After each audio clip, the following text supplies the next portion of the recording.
2 दिवसापूर्वी विधानसभा निवडणुकीचा निकाल जाहीर झाला। यामध्ये कसबा मतदारसंघातून भाजपचे हेमंत रासने हे विक्रमी मताधिक्य घेत विजयी झाले आहेत। आमदारकीची शपथ घेण्यापूर्वीच रासने ॲक्शन मोडवर आल्याचे दिसत असून कचरामुक्त कसब्याचा निर्धार करत त्यांनी कामाला सुरुवात देखील केली आहे। पुणे महापालिकेच्या अधिकाऱ्यांसोबत रासने यांनी भल्या पहाटे संपूर्ण मतदारसंघात पाहणी केली। यावेळी पुढील 15 दिवसांमध्ये कचऱ्याचे नियोजन करण्यासाठी आराखडा तयार करण्याची सूचना प्रशासनाला त्यांनी केली आहे। हेमंत रासने यांनी पुणे महापालिकेचे अतिरिक्त आयुक्त पृथ्वीराज यांच्यासह घनकचरा विभागातील अधिकाऱ्यांसोबत भवानीपेठ क्षेत्रीय कार्यालयाअंतर्गत येणाऱ्या दूधभट्टी, गणेशपेठ, ताडीवाला गुत्ता, गंजपेठ रोड तसेच प्रभाग क्रमांक 15 मधील भिकारदास मारुती चौक आणि रमणबाग प्रशाला या ठिकाणांची पाहणी केली। यावेळी कसबा मंडल अध्यक्ष राजेंद्र काकडे यांच्यासह भाजपचे सर्व माजी नगरसेवक, पदाधिकारी, कार्यकर्ते, नागरिक उपस्थित होते। विधानसभा निवडणूक लढत असताना मतदारसंघातील नागरिकांना आपण विकासाचा पंचसूत्री उपक्रम राबवणार असल्याचा शब्द दिला आहे।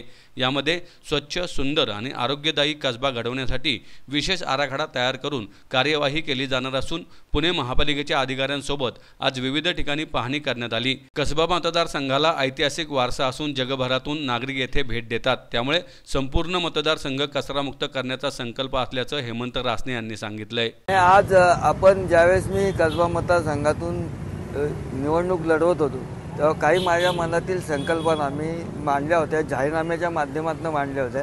त्यातला पहिला प्राधान्याचं काम माझं आहे कचरामुक्त कसबा करणे, की हा जो विषय आहे की हा कसबा मतदारसंघ हा ऐतिहासिक मतदारसंघ आहे।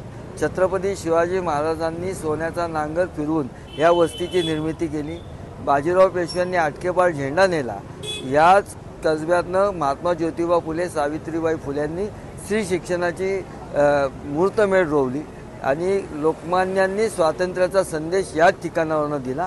अशा ऐतिहासिक परंपरा असणारा हा कसबा मतदारसंघ, विद्येचं माहेरघर म्हणून ओळखला जाणारा कसबा मतदारसंघ, ह्या कसब्यात स्वच्छ कसबा असला पाहिजे। आपण संपूर्ण जगात फिरतो तिथं आपल्याला क्लीन दिसतं।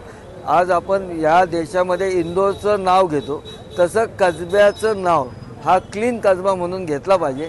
त्याकरता मी कालच रात्री उशिरा, मी काल मुंबईवरून आलो, मी रात्री उशिरा पृथ्वीराजजींना आणि संदीप कदम साहेबांना विनंती केली। त्यांनी लगेच, मी त्यांनासुद्धा धन्यवाद देईल, कारण प्रशासन आणि लोकप्रतिनिधी हे जर एकत्रित काम केलं तर काम हे सोप्या पद्धतीने होतं। आणि ह्या कचऱ्यामध्ये जे कर्मचारी वर्ग आहे त्यांना मी खूप खूप आभार मानेल, त्यांचे सगळ्या पुणेकरांच्या वतीने त्यांना आभार मानेल, कारण तास 2 तास कचरा असला तर आपण 2 मिनिटं थांबू शकत नाही आणि सगळ्यांना चांगलं वाटावं म्हणून ते त्या कचऱ्यात काम करतात आणि खूप त्यांना तो त्रास होत असेल तरीसुद्धा ते आपल्या सगळ्यांकरता करतात। परंतु हा फीडर पॉईंट्स आणि डंप पॉईंट जे आहेत तेच नसावे असा माझा आग्रह आहे। प्रशासनाला त्याच्यावर काम करावं लागेल, प्रशासन त्या दृष्टिकोनातून काम करेल।